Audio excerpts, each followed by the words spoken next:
Imagine this. You're standing on the deck of your boat, rod in hand, and the sun is just beginning to set, casting an orange glow over the Connecticut waters. The striped bass are biting, and the excitement is palpable. But here's where it gets controversial. The best fishing spots are changing daily, and the bait is moving fast. Let's dive into the latest Connecticut fishing report to keep you ahead of the game. July 31st, 2025 Connecticut Fishing Report. Matt from Black Hall Outfitters in Westbrook has some hot tips for you. Striped bass fishing has been steady, and the bunker are starting to show up in larger numbers. Most of the bunker are hanging out to the west, but they're slowly making their way towards the Connecticut River. Anglers are reporting solid topwater bites during the low light periods, strong eeling after dark, and good results with fresh bunker chunks if you can get your hands on them. If live bait is hard to come by, don't hesitate to throw a plastic eel like the GT. They've been reliable producers too. As for bottom fishing, the sea bass are deep and the bite is a bit tough. Fluke reports are looking better, and the scup fishing has hit its midsummer stride this week. And this is the part most people miss. The offshore bite has been dominating the conversation around the shop.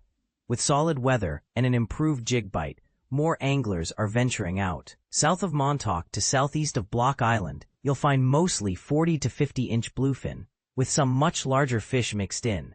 The top producers have been sand eel or pink UVT jigs, chatterstreakers, pink ronsies, and occasionally topwater poppers. The troll bite has been good on purple, white, green, or natural bar/chains. Heather from the Black Hawk in Niantic has some exciting news. Now is the perfect time to join them for a fishing adventure. Porgy fishing is excellent, with jumbo specimens coming over the rails. There are also some sea bass in the mix to round out the coolers. Their family trip on Saturday afternoon was a hit, with kids reeling in porgies on a beautiful summer day. Congrats to Hunter D., who won a gift certificate, and Sarah D., who won in their weekly drawing for the summer food drive. Here's a fun fact. Bring the specified food items for their food drive, and your name will be entered in the drawing. Once a week for the next 4 weeks, they'll pick a winner who will have their trip refunded. Check their website and Facebook page for more info. They're sailing 7 days a week, so be sure to view their calendar online and grab a ticket for your trip. Captain Chris Oliver of Keepin It Reel Sportfishing out of New London had another successful week of tuna fishing. This week, they shifted their efforts further east, checking out cleaner water south of Ryan's Horn, Suffolk, and Tuna Ridge in hopes of some mid-shore yellowfin. Unfortunately, they didn't find any yellows, but they did run into a ton of bluefin tuna. Once they found the massive fish, they quickly abandoned the troll and started picking them up on the jig. Here's a pro tip. Get away from the fleet of boats, and your success rate will increase. They had a couple of 20-fish-plus days, with most of them in the 45 to 50-inch class. They also hooked a giant on a jig, which was an 80-inch class fish.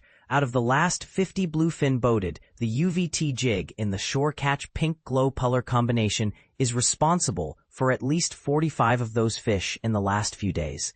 They've been using them in 180 grams, 220 grams, and 280 gram sizes depending on the drift speed. Right now, we're seeing some world-class recreational bluefin tuna fishing.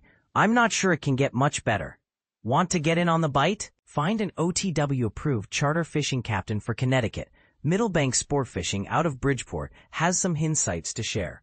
Porgy fishing remains consistently inconsistent, and if you've been out there this summer, you know what they mean.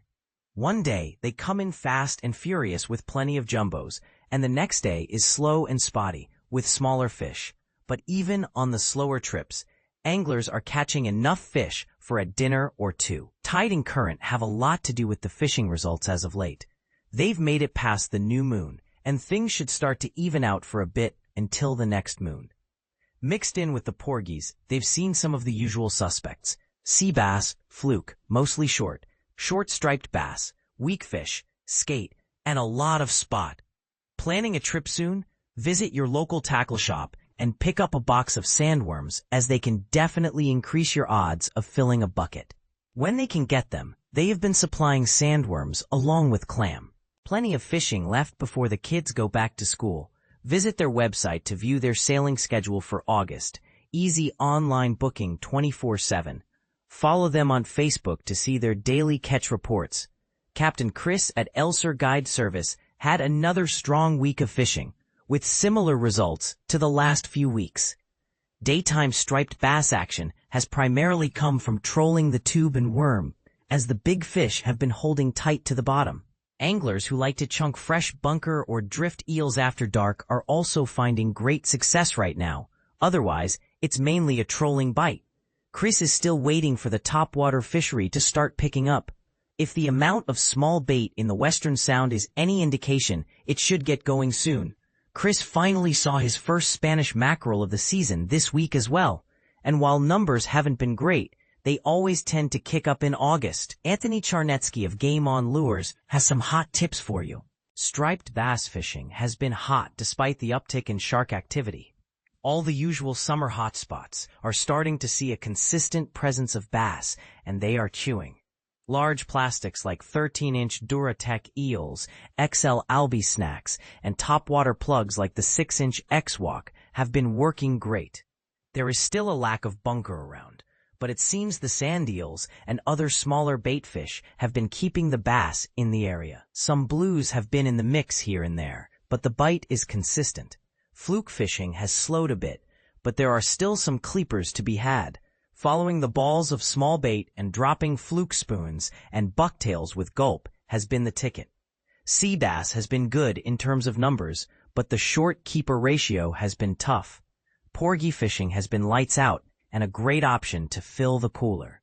If you have the ability to make it out to the tuna grounds, the bite continues to be red hot and they are catching them every which way. Captain Mike Roy at Real Cast Charters says the big bass bite is on in the Eastern Sound, and his team is fully focused on putting their clients on large stripers.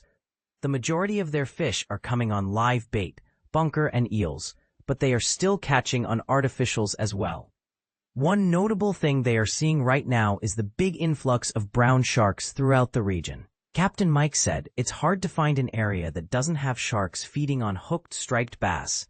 Bottom fishing for scup and sea bass has been good and is a nice way to round out a trip.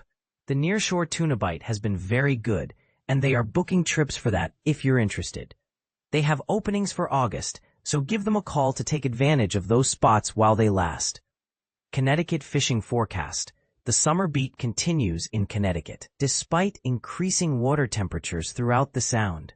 Anglers who haven't been taking advantage of the midshore tuna bite and have stayed inshore are still finding plenty of striped bass to play with. The relatively cooler water in the eastern Long Island Sound remains a haven for summer striped bass. Stripers are being caught throughout the Sound and in its major tributaries, with the eastern Sound reefs starting to take charge this week.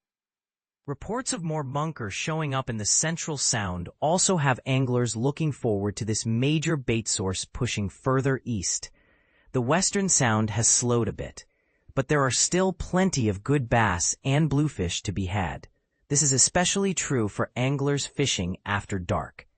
The scup bite is consistent with no shortage of hubcaps throughout the Sound, while the sea bass season has kicked into gear on deeper structure.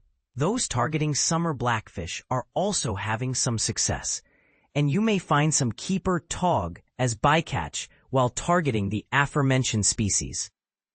Dedicated fluke fishermen continue to pick away at legal-sized flatfish, with better reports coming from shallower water this week. Spanish mackerel reports have just started to pop across the Western Sound, and based on the plethora of bait, we should start to see widespread max and hopefully bonito. So, what do you think? Are you ready to hit the waters and reel in some big catches? Share your thoughts and experiences in the comments below. Let's spark a discussion and see who's got the best fishing stories to tell.